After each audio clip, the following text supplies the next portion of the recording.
Hi students, welcome back to Chemistry Land. So நம்ம வந்து என்ன பார்த்துட்டு இருக்கோம் அப்படின்னா combustion fuels வந்து யூனிட்ல பார்த்துட்டு இருக்கோம்.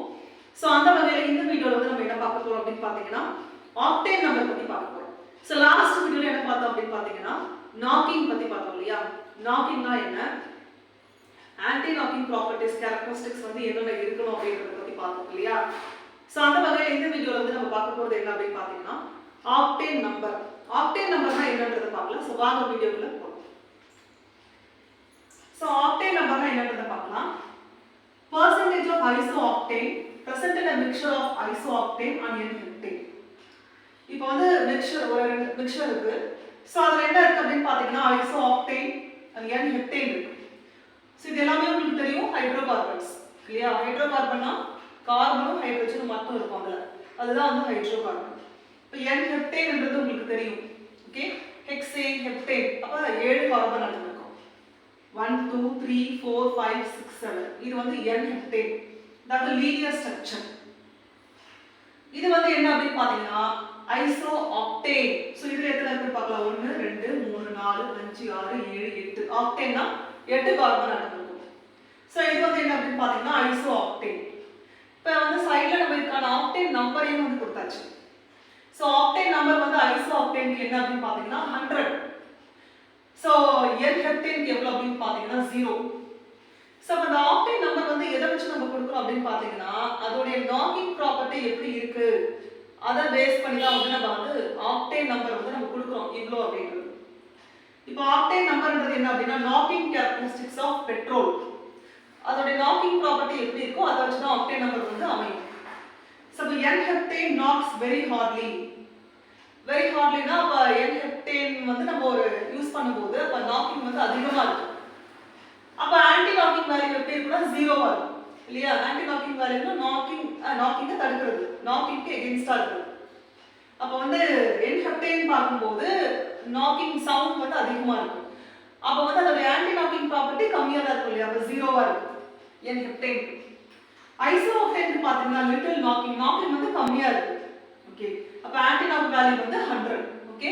சோ அப்ப வந்து octane நம்பர் வந்து எதை பேஸ் பண்ணி இருக்கு அப்படினு பாத்தீங்கன்னா knocking characteristics of petrol அத பேஸ் பண்ணி தான் இருக்கு.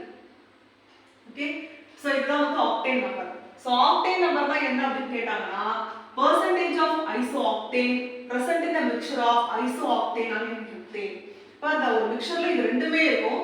isooctane இருக்கும் n-heptane இருக்கும். இந்த மிக்சர்ல isooctane உடைய percentage எவ்வளவுன்றது தான் வந்து octane நம்பர். அதுக்கு அடுத்து டீசல் ஆயில். டீசல் ஆயில்னா என்னன்றது பார்க்கலாம். fraction obtained between 250 to 320 degrees centigrade during fractional distillation of petroleum. Okay?